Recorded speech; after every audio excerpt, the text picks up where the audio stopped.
dipersembahkan oleh Pemirsa, kembali saya Kevin Egan hadir menyapa Anda dalam Dialog 4 Pilar MPR RI, dan pada episode kali ini kami akan membahas mengenai topik meningkatkan mutu pendidikan nasional. Dan pemirsa, inilah Dialog 4 Pilar MPR RI selengkapnya.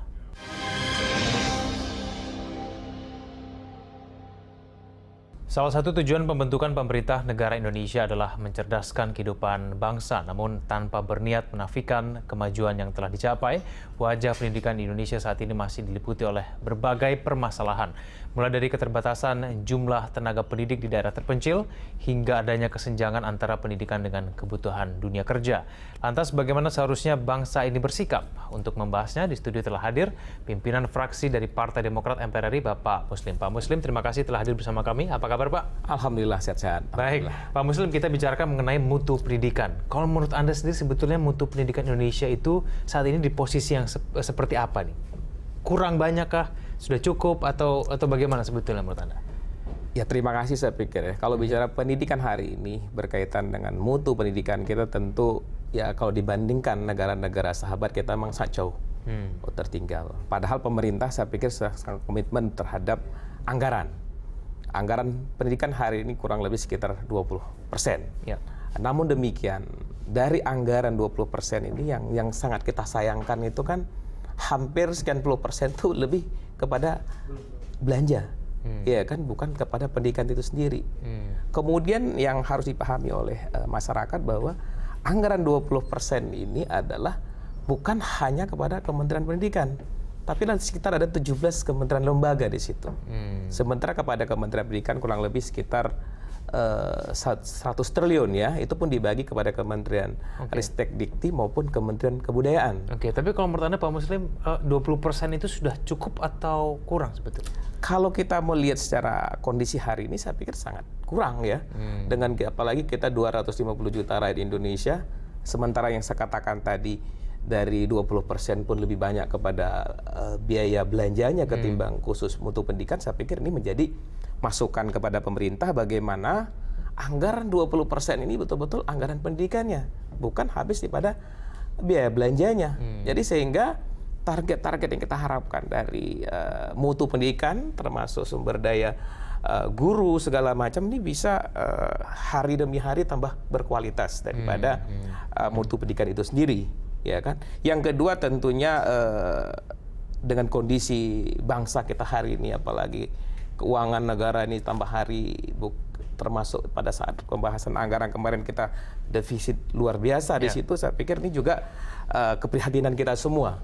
Namun demikian, karena ini adalah amanah undang-undang 20%, mau nggak mau ini kan harus tetap jalan.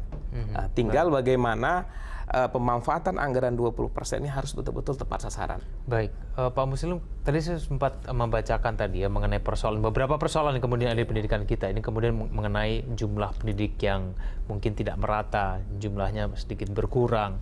Apakah kalau menurut Anda itu juga lahir sebetulnya karena tidak dimanfaatkannya anggaran secara maksimal sebetulnya? Saya pikir itu juga menjadi catatan sendiri dari kita. Kalau kita lihat hari ini jumlah guru aja sekitar 2,9 juta. Nah, kalau kita lihat dengan jumlah sebenarnya udah untuk saat ini udah cukup memadai. Oh, udah cukup ya? Cuma persoalan hari ini penyebaran guru-guru ini yang belum maksimal. Lebih banyak mungkin kita lihat guru-guru ada di perkotaan. Sementara di daerah terpencil seperti daerah terluar, tertinggal misal seperti di NTT, di Aceh, di beberapa daerah-daerah itu memang kadang-kadang di satu sekolah hanya 2 guru. Bagaimana untuk meningkatkan mutu pendidikan dengan hanya 1 atau 2 orang guru?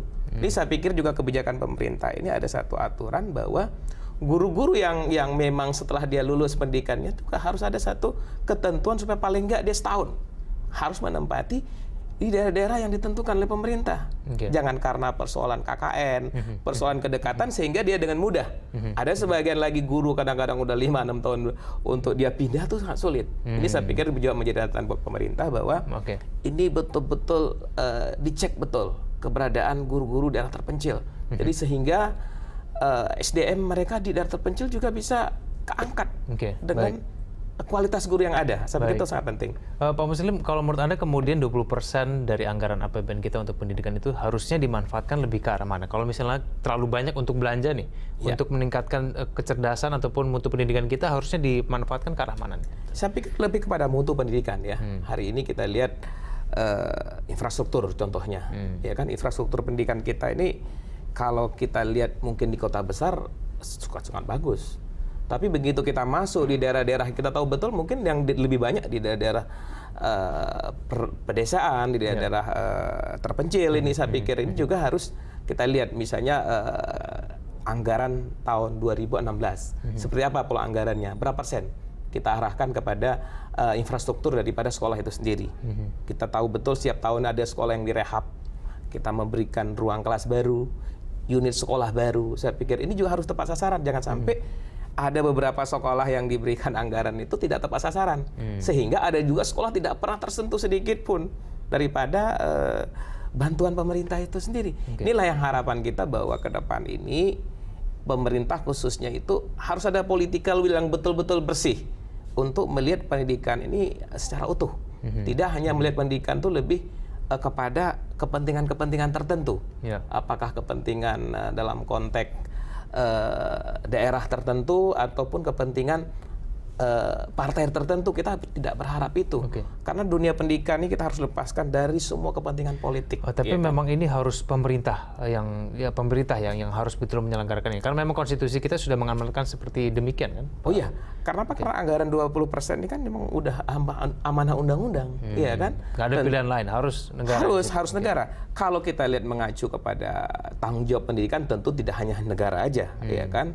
Kita lihat swasta bahkan hari ini mungkin lebih jauh, lebih bagus ketimbang punya pemerintah, ya kan?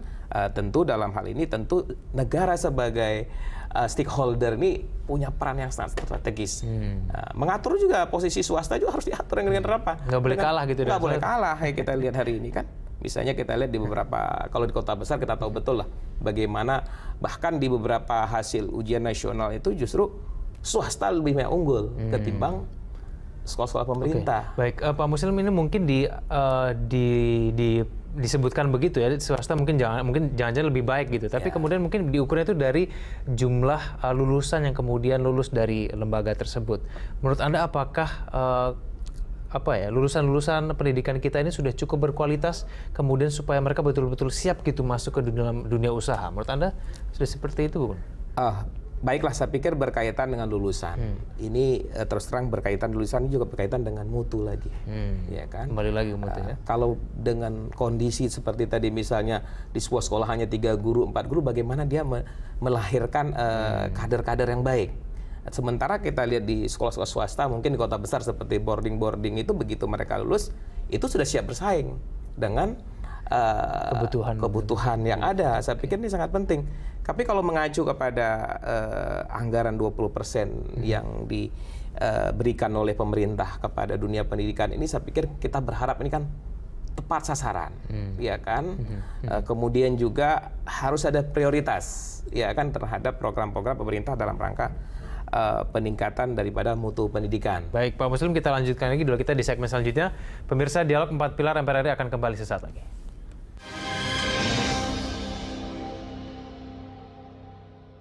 Dipersembahkan oleh